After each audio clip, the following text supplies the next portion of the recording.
Hello दोस्तों, कैसे हैं आप सब? आई होप आप सभी अच्छे होंगे। दोस्तों, आज की वीडियो में हम बात करने वाले हैं, जैसा कि आप सभी जानते हैं कि पश्चिमी देशों की तर्ज पर हमारे देश में भी जो लिव इन का कानून है, वो बहुत तेज़ी से फैलता रहा है और हमारे देश के युवा जो होते हैं, वो भी इसको अपना रहे हैं। तो दोस्तों, आज की वीडियो में हम बात करने की कोशिश करेंगे कि क्या हमारे देश में इसके बारे में कुछ कानून दिया गया है और इसका मतलब क्या होता है? तो सबसे पहले हम जानने की कोशिश करते हैं दोस्तों कि लिव इन का मतलब होता क्या है? आखिर लिव इन किसे कहते हैं?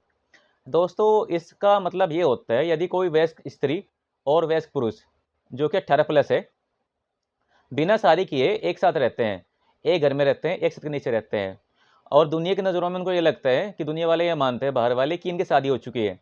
तो दोस्तों, इसको बोलते हैं लिव इन का मतलब लिव इन। अब लिव इन हमारे देश में कोई अपराध नहीं है। यदि कोई वयस्क स्त्री, वयस्क पुरुष है, दोनों ही आपसी सहमति संबंध बनाते हैं, तो ये कोई अपराध नहीं है दोस्तों। तो इसी के ग्राउंड पर भी दोनों साथ रह सकते हैं। अब हम जानने की कोशिश करते हैं, क्या हमारे देश में, हमारे देश के संविधान में, किसी कानून में इसके बारे में कोई ज़िक्र किया गया है दोस्तों? हमारे देश में या फिर किसी राज्य की जो पार्लियामेंट है, उसने अभी तक इसके बारे में कोई भी विधि का निर्माण नहीं किया दोस्तों और विधि बिल्कुल साइलेंट है इस पर। लेकिन वहीं हम दूसरी ओर जो हमारा घरेलू हिंसा अधिनियम 2005 है, उसकी धारा 2F की बात करें, तो उसमें साझेदारी गृहस्थी के बारे में बताया गया है कि साझेदारी गृहस्थी क्या होती है। तो कहीं न कहीं हमें वहाँ से उसकी परिभाषा देखने को मिलती है।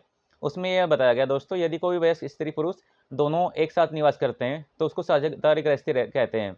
तो यानी वे साझेदारी गृहस्थी के अंतर्गत आते हैं।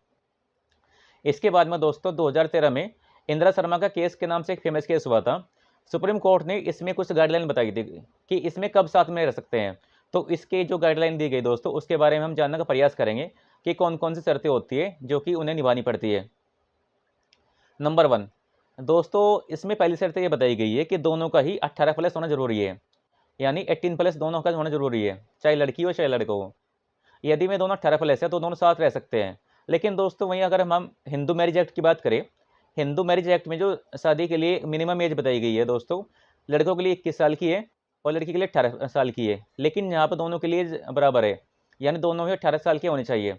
अगर दोनों ही 18 साल के हैं तो दोनों ही साथ में रह सकते हैं और साथ में रहने के बाद में जो बच्चे-वच्चे भी मतलब कर सकते हैं। सेकंड हम बात करें दोस्तों, इसका मतलब ये होना चाहिए कि जैसे साथ में रहते हैं, ऐसे नहीं कि कुछ टाइम के लिए साथ रह रहे हैं और कुछ टाइम अपना फिर अलग रहते हैं। उनका दोनों ही का ही कंटिन्यूअस साथ रहना ज़रूरी है। अगर दोनों कंटिन्यू साथ रहते हैं, तभी में उनका माना जाएगा कि लिव इन में रह रहे हैं। तीसरी कंडीशन इसमें ये बताई गई है कि दोनों का ही एक घर में रहना ज़रूरी है।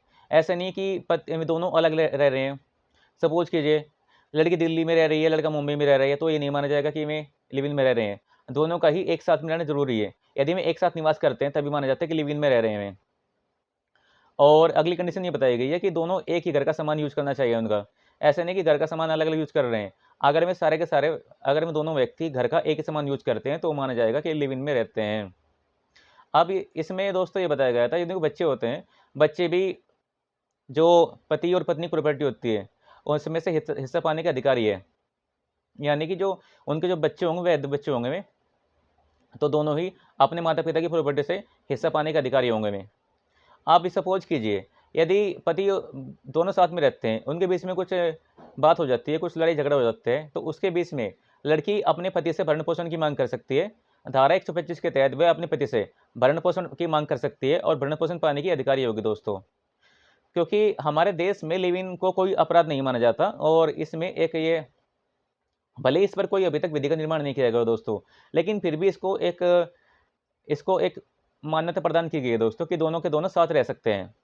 और ये हमारे जो देश में मुद्दा आया था, ये पश्चिम देशों की तरफ पर आ रहा है, क्योंकि हमारे देश में पहले ये नहीं था, लेकिन पश्चिमी देशों को सीख-सीख पर हमने इसको अपना लिया है और हमारे देश का युवा भी इसको अपना रहा है दोस्तों। तो दोस्तों, इस वीडियो को अगर आपको अच्छी लगी तो वीडियो लाइक कीजिए। अगर आपको इसके बारे में कुछ कहना है तो कमेंट कीजिए दोस्तों। और अगर आपको मेरी ये वीडियो अच्छी लगी तो कृपया मेरे चैनल को लाइक और सब्सक्राइब कीजिए। धन्यवाद दोस्तों।